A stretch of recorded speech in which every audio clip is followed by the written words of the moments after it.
Hi, I'm Dr. Brayton, and I'm here today to teach you about the Tupler technique. This program is all about healing the stretched out connective tissue and showing you how to bring the muscles back together and heal this connective tissue. We do that three ways. The first way is by wearing a diastasis rehab splint all the time. The purpose of the splint is to approximate those muscles so that they move in the proper direction, which is front to back instead of side to side, which occurs if the diastasis is 4 fingers or wider. And the other thing is the splint then holds these muscles together and it creates a narrow position for better healing of that weak connective tissue. The second way we do that is by strengthening the transverse muscle. The transverse muscle is a large muscle and it wraps around the entire body, and it's considered our core muscle. And that muscle needs to be strengthened to help us bring our abdominal muscles together and heal that connective tissue. We're going to go more into that in detail later. The third way is avoiding activities that stretch the weak connective tissue and make it worse, and that would be things that put intra-abdominal pressure, creating a forward stretch on the weak connective tissue, and that would be like bending forward to pick up something, or also being in a hands and knees position, for example, when exercising, and which is why we do not do any exercise until week 6. The second thing that we want to avoid is stretching the connective tissue in a sideways direction, and that's from flaring of the ribs or a forward crossover action. Okay, so now we're going to check you for a diastasis. The diastasis essentially is checking how wide the separation is between your two rectus abdominis muscles. So we'll be measuring for that with a diastameter. And then I also want to check the condition of the connective tissue to see if it's shallow or if it's deep. And the deeper the connective tissue, the more sensitive it is to tearing and the more vulnerable it is. And we're going to check for that with a finger cut. So now I'm going to instruct you of how to get out of the chair properly, and we'll get you onto your back on the floor to measure for a diastasis. Okay, so while you're holding your transverse muscle in, I want you, and you can put your hand on your belly, I want you to slowly scoot your buttocks towards the edge of the chair, and then when you're at the very edge, put one hand on your leg, the other hand is on your belly, and I want you to, while holding your transverse muscle in, slowly stand up and continuing to hold your transverse muscle in as you straighten out your back. So you can do that now. Okay, great. So now we're going to get onto your back, and I do want to put the diastameter on so that I have it on you for when we measure for your diastasis. Okay, so I just need you to lift your tank. Under? Or? Yeah, so I can measure. I'm just going to put this across your belly button.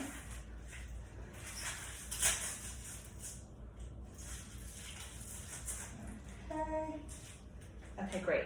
Now, it's really important to be very careful when we're getting down onto the floor.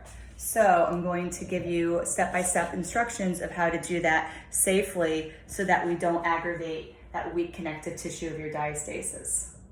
So the first thing you want to do is to, if you're getting down on this mat, I'd like you to put your back leg behind you, and you're going to, while holding your transverse muscle in, you're going to slowly lower your knees to the floor. You don't have any knee problems, do you? No. Okay, great. And then you'll bring your other leg back to meet you, so you're in a kneeling position, and while holding your transverse muscle in, then you'll go into a seated position onto the floor, and then I'll give you instructions of how to get into a back lying position. So if you want to stand here, bring your back leg behind you as far as you can. Yes, and then kneel. And holding your transverse muscle in, bring your other leg back to meet it kneeling, and then holding your transverse muscle in, going into a seated position. And now we're going to have you get onto your side. And it's important to never lay straight back. So you're going to do a sexy slide from the side to get down, holding your transverse muscle in. And once your head hits the mat, then it's safe to roll onto your back into a back lying position. So you never want to roll to your side until your head hits the mat, or you're not going to be able to hold that transverse muscle in. So for every step of that movement, you're holding your transverse muscle in, bringing that muscle back to your spine to protect this weak connective tissue. Okay, great. So now we have you on your back. We can check for the diastasis. So what we'll do is we're going to be checking for your diastasis in 3 different positions.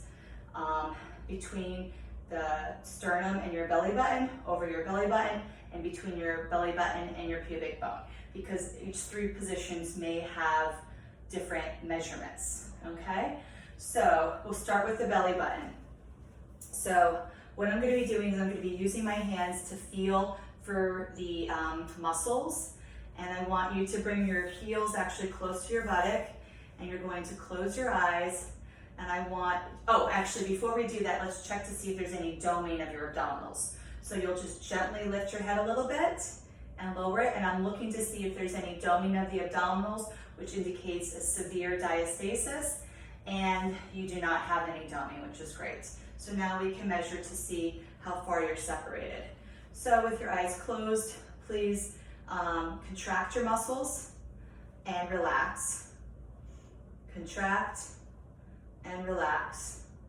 Okay, good. And again, contract and relax. And now you're going to do a slight head lift. Yes, and lower your head down.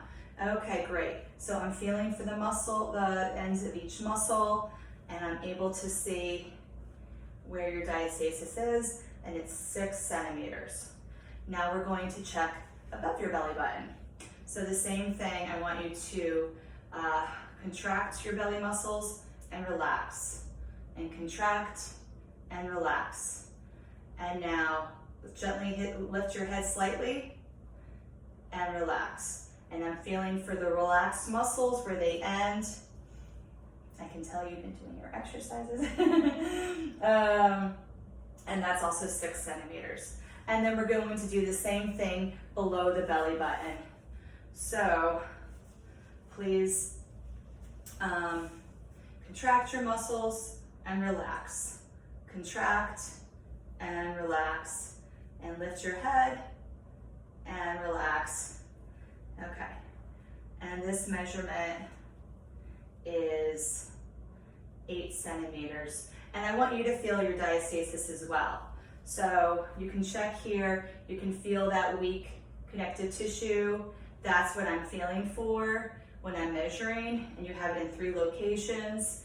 The larger number is at the bottom, and it's important though that you don't check your own diastasis on a regular basis, because that actually weakens the connective tissue when you push in there. So we'll just check it together every 3 weeks when we do the belly checks. Okay? Now I'm going to grab the finger cut, and I'm going to check for the condition of your diastasis now that we've gotten the measurements. And we're going to record this information in your guidebook.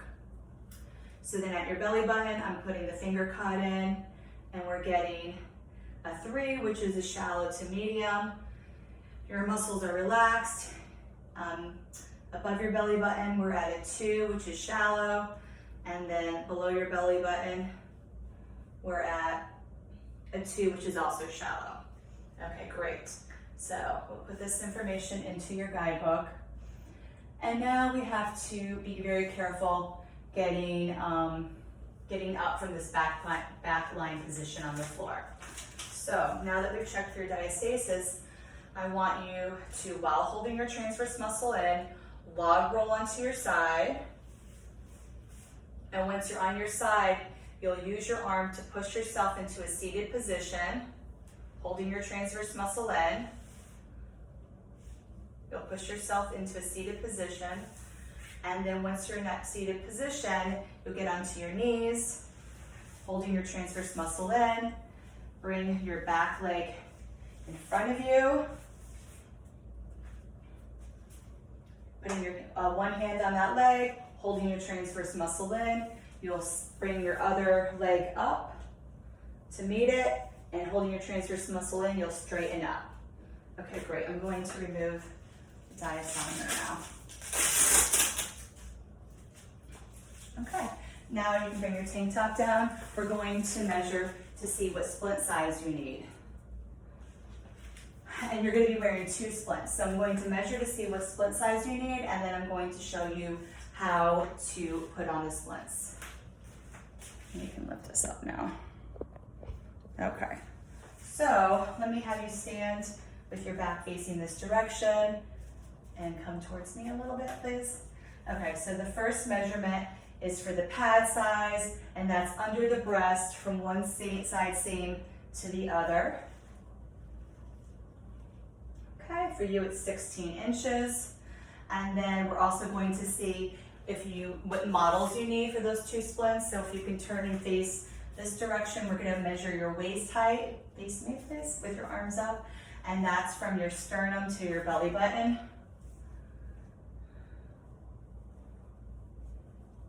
Which is 5 inches.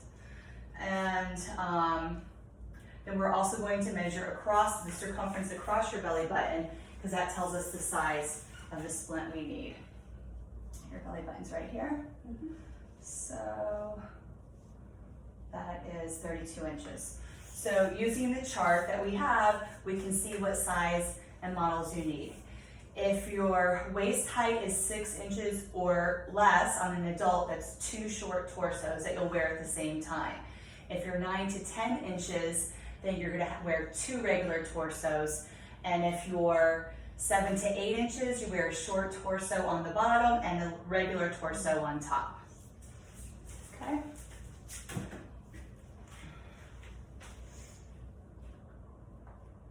All right, so that is how we measure for the splints. And like I had mentioned earlier, the purpose of these diastasis rehab splint is to approximate the rectus abdominis muscles next to each other so that they're in a better position for strengthening, moving forward to backward instead of side to side. And it also puts the connective tissue in a narrow position, which is a better position for healing. So now I'm going to show you how to put on your 2 diastasis rehab splints. So the first one is the short torso, which is going to go at the bottom. And the left arm has the tag. You're going to put this behind your back. And the left arm goes between your legs. And then with your other hand, you're going to grab this splint, and I want you to bunch it up all the way to the very end of the pad. Keep going, keep going. Great. Then, while you're bringing this across, I want you to use the heel with this hand, the heel of your other hand to approximate your transverse muscle and connective tissue to the middle. Hold it there, and then just extend this and attach it looking in the mirror to the top of your pad. Okay, great. And now we're going to grab the arm with your right hand, and this is going to go on the bottom here. And once again, bunching it all the way up until you go to the pad. And then with this hand, you're grabbing that bunched up elastic arm, using the heel of this hand to approximate the transverse muscle and connective tissue to the middle, holding it there, and then just gently stretching this across, looking in the mirror to see where you're attaching it at the bottom of the pad. And this is important to use the mirror to see where you're attaching, so that number one, you make sure the Velcro is on the pad and not on your body, which is going to help prevent it from being scratchy. And we're also wearing an underlayer tank top that also helps the splint stay in a better position and is more comfortable for wear. So a tank top like the Spanx or the Uniqlo tanks are really nice because they're thin, and the splints go very nicely over them. Okay, now pull that splint down as far as you can so it's right above your pubic symphysis. And now we're going to put on your top splint. The top splint is a regular torso splint, and this is going to have 3 arms instead of 2. So, once again, this tag goes on the left side, and the pad goes across your back. Okay, great. That arm will go between your legs. Okay, and now we're going to start with the top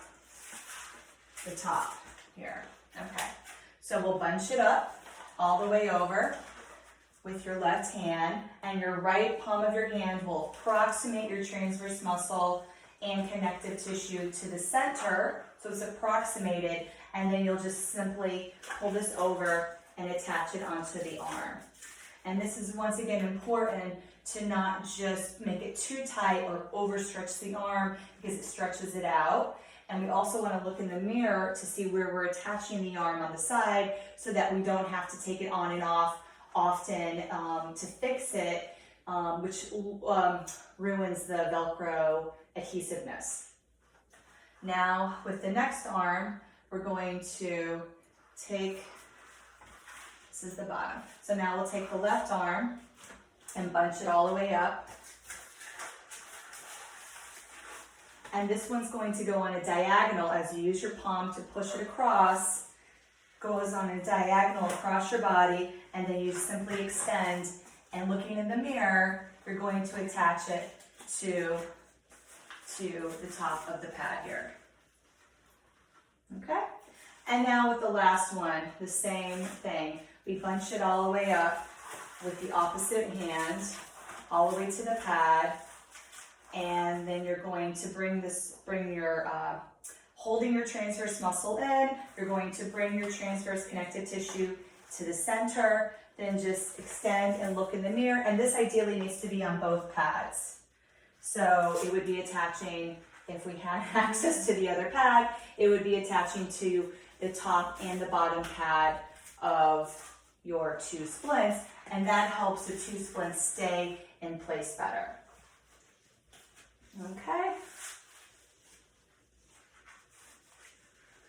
All right, so with the splints, it's important to note that if you have any pelvic floor issues, that you don't want to put it on too tight, and you also want to do less repetitions of the exercises, and you're always, as you're holding your transverse muscle in while you're attaching the splint, you also want to contract and hold up your pelvic floor. And even though we use the splints during pregnancy, we don't recommend wearing them during the first trimester because number one of the side effects of the wearing a splint is nausea. So you'll notice that while you're wearing that, we're bringing the organs back to their proper place, but you might need to eat smaller meals. And because nausea is a side effect for a non-pregnant person during the first trimester, we avoid wearing it so we don't aggravate any nausea symptoms. And we also don't want to be wearing a splint during the first trimester because that's when the major organs are developing, and we don't want to interfere with that process. So during pregnancy, we wait till 2nd trimester and 3rd trimester for wearing the splint. Okay. And it's also possible that if you're unable to wear a splint for whatever reason, then we will use the together tape instead, which would go across the belly. It also helps to approximate those weak connective tissue and the muscles that you can use alone, or in week 4, we'll use it under the splint if you're able to wear the splint. Okay. So now we're going to go into a seated position at the chair. So with your splints on, if you want to come over here, and remember with every move you make, you're going to be holding your transverse muscle in. So bring your transverse muscle in. I want you to slowly, with your legs against the chair, I want you to slowly look to see where you're sitting, but slowly lower yourself down into the chair and keep holding that transverse muscle in with the hand on there. And you can hold onto the rail if you need to on the other side. And then because you're petite, I'm going to just put this pillow behind your back so that your feet are flat on the floor and you're in a good posture for doing your exercises. So good posture means that your hips are level with your knees and your knees are level with your ankles, and you have a neutral spine. So we can use the pillow to help with that. Okay, great. And now we're going to be going through, and in addition to that posture I just mentioned with the hips, knees, and shoulders, we want to be aware of the posture of the upper body. So that means no rib flaring and no rounding of the shoulders or back. Neutral spine is what we're looking for when we're doing any of our exercises. Okay, so now we're going to go over the purpose of a belly breath and how to do a belly breath. So a belly breath essentially is the normal, natural way to breathe. It's when we allow our belly to expand while taking a breath in, and when we exhale, our transverse muscle, our belly comes back to our spine. So we're going to practice a few of those. And this is really important because a lot of people don't belly breathe, but they actually breathe in opposition.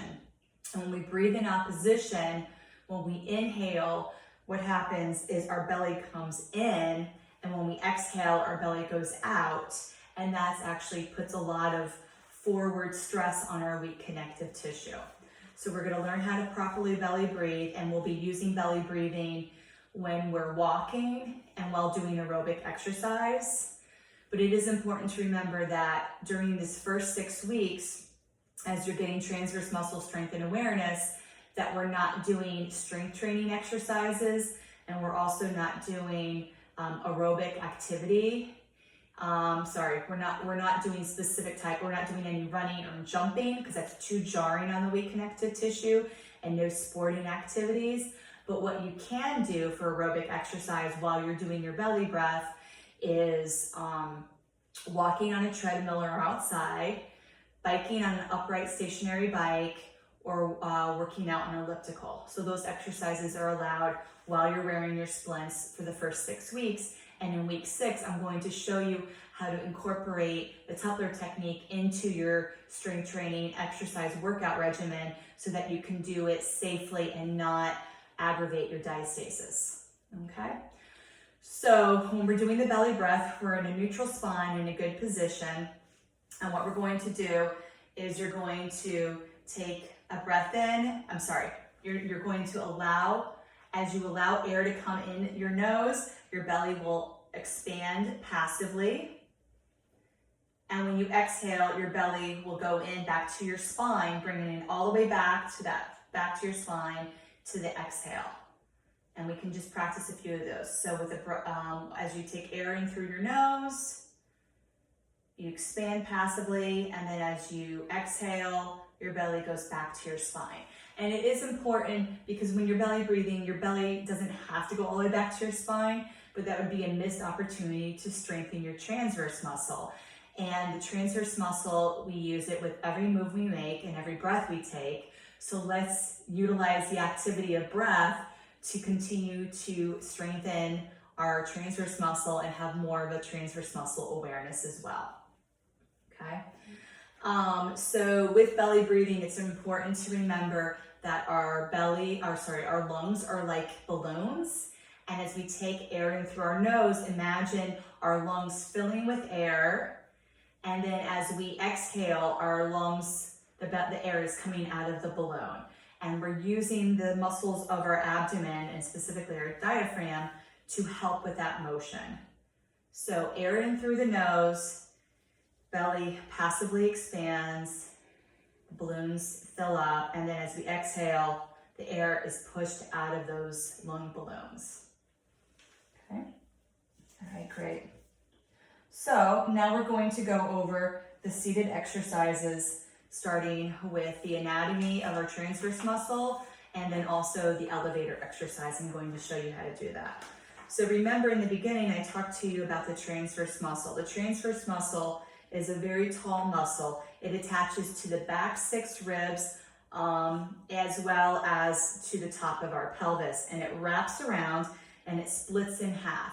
The top part of the transverse muscle attaches behind our outermost recti muscles, and the bottom part of our transverse muscle attaches in front of our outermost recti muscles. So even though it's one muscle, we can actually work it separately, top and bottom. And that's important to be aware of, because as we're doing all of our exercises that I'm going to show you, you want to be aware that the top and bottom of your transverse are moving in the same direction. So for example, as we're doing the seated exercises, I don't want the bottom part of your transverse going backwards, but the top part coming forwards. We want them both going backwards together at the same time, okay? So the first seated exercise we're going to review is called the elevator. So while we're in a neutral spine and good posture, we're going to learn how to do the elevator. So the elevator starts like this. Pretend that my hand is to your spine and this is your transverse muscle here in front. So when we take a belly breath, our belly expands to the first floor, and we're going to pretend that our transverse muscle is on a sideways elevator, okay? So first floor is the starting position. And then we bring it all the way back to fifth floor, which means the transverse muscle is against the spine, the inner spine. And we're going to hold it in that position for a count of 30, which does not allow us to belly breathe during this exercise. So to make sure that you continue to breathe, you're going to count out loud while holding your transverse muscle at this fifth floor. After 30 counts, we're going to do little isometric contractions where the transverse muscle is going to go from fifth to sixth floor. So it's going to wrap around in our mind's eye and go to the outer spine. And I call that out the back. So we'll do 10 of those after the 30 counts. And it's gonna look like this. Out the back 1, stay at fifth. Out the back 2, stay at fifth. And we'll do 10 of those. And then at the end of those 10 isometric contractions, we end with a belly breath. And that's one set of elevator. Okay? So you ready to give it a try? Yeah. Okay. So you're going to have your belly, and you can put both hands on your belly if you want to feel the top and bottom of your rectus abdominis muscle, and your shoulders are relaxed. So you're going to take a belly breath, allow your belly to expand passively to first floor, bring it back to fifth floor, and start counting. 1, 2, 3, and we're just holding it at fifth floor. 1, 2, 3, 4, 5, 6, 7, 8, 9, 10, 11, 12, 13, 14, 15, 16, 17, 18, 19, 20, 21, 22, 23, 24, 25, 26, 27, 28, 29, 30. Now out the back 1, stay at fifth. Out the back 2, stay at fifth. Out the back 3, stay at fifth. Out the back 4, stay at fifth.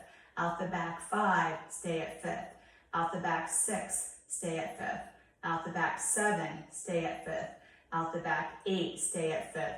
Out the back 9, stay at fifth. Out the back 10, release to the first floor with your belly breath. That's one set of the elevator. Okay? Now, we're going to also learn how to do double splinting. So let me grab the scarf. What double splinting means is while you're wearing your 2 splints, this is going to begin in week 4, you're going to wrap another splint around you, and something non-stretchy like a scarf works really well, or the arms of your sweater. We want to avoid anything skinny like a bathrobe tie or anything stretchy like a Dynaband. Okay, so in this case, this scarf's going to work really well. So I want you to wrap this behind you, and you're just going to let this overlap each other like this. And when you're double splinting, you can do it at the top, the middle, or the bottom. And with the elevator, we do 10 sets every day. So that could look like 3, 3, and 4, or 4, 3, 3, or 3, 4, 3 to get in our 10 sets of elevators every day. So when you're double splinting, you would do it at all 3 sections. And if there's an extra set to do, you double splint over the area where your diastasis is the largest. Okay, so to double splint, you can take your right hand and use that grab on top. Grab the top arm with your right hand. Yep, and then we come under, and we come under, no. You grab with your, you grab the arm here with your top hand, and this will be your bottom hand, which comes under to grab the splint. And then in that position, you're going to pull, and then lock it in by bringing your bottom hand on top, okay? And that's the locked in position for the double splinting, okay? So now we're going to do that with the elevator. So while you're in this position, you're going to, we'll do it with the isometric contractions, right? So you're going to take, well, we'll just do it with the elevator. So take a belly breath to first floor. Now we'll go to fifth floor and hold it there, double splinting. 1, 2, 3, 4, all the way to 30.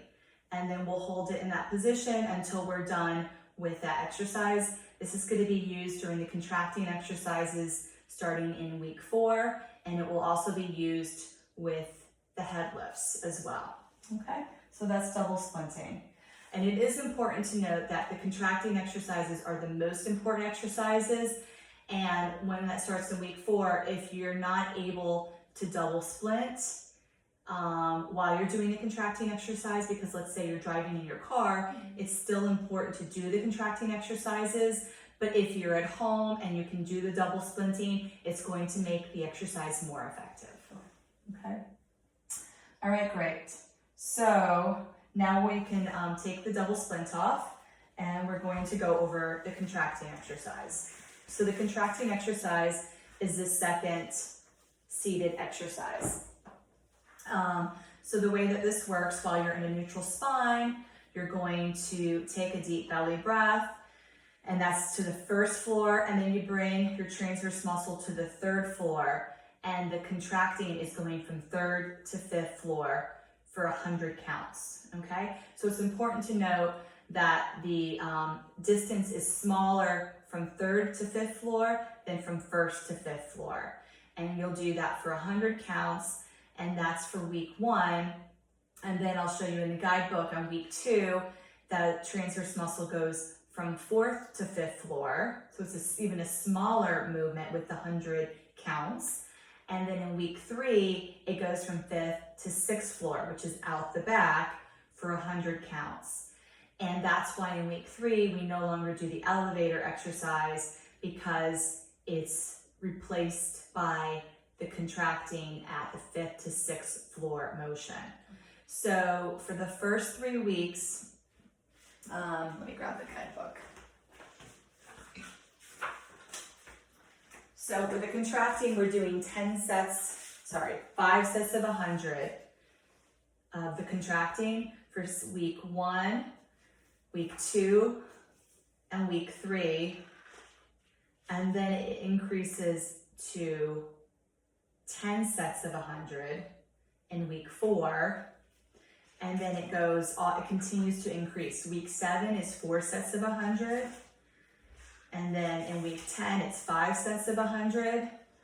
And then week 13 is 6 sets of 100, all the way up to 7 sets of 100 in week 16. So the amount of the contracting exercises continues to increase every 3 weeks at that 5th to 6th floor, starting in week 3 when we get that smaller range of motion. And once again, with these sets, they can be, sorry, I was giving you the wrong amount. It was, I said 5 sets, but it's really 5 sets of 100 in the beginning, and then that increases to 10 sets of 100, and then 10 to 12, 12 to 15, and 15 to 18, and, for 12, 15, 6 times 3 is 18, and then it goes all the way up to the 7 times 3. 7 to 20. So at the very end of the program, you're doing 20 sets of 100 of the contracting, okay? One set of 100 is about 2.5 minutes. So as you progress in this program, it's fine to put on a timer for whatever amount of sets you need to do that at that moment, and just calculate the time based on 2.5 minutes per set, okay? So let's go over how to do the contracting.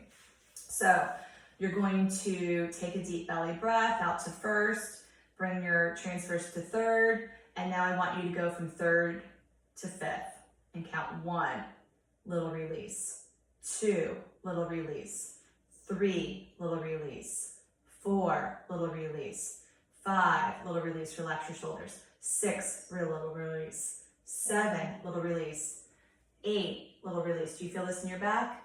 9, little release, 10, shoulders and back and legs released. And we'll keep counting all the way up to 100, okay? And then you'll end with a belly breath. So that's 1 set. So once you go to fifth, you only go back out to third floor, and that's for week 1. And then, like I mentioned, week 2, 4th to 5th, and then week 3, 5th to 6th, okay? So because your transverse muscle is weak in the beginning, it is gonna wanna recruit help from your shoulders, your pelvic floor, and your leg muscles. So if you feel those muscles tightening to help with the exercise, it's important to help relax them so that they're not getting used and all of the movement is coming from your transverse muscle, okay? Okay, so we went through your exercises, the 2 exercises, and we went through the progression of the exercises for the elevator and the contracting. Did you have any questions about that? No, the diabetic will help. Yeah, and when you were doing the exercises, you did feel the exercise in your back as well. Yeah, the back. the back. Yeah. Good, all right, perfect. Okay, so now we're gonna go through the head lift. So the head lift is brought in at week 4, and this is the most challenging exercise to do because you're going from a seated position to a backline position, and it's much harder to recruit your transverse muscle in a backline position, which is why the first 3 weeks are done seated only to build that transverse muscle strength and awareness.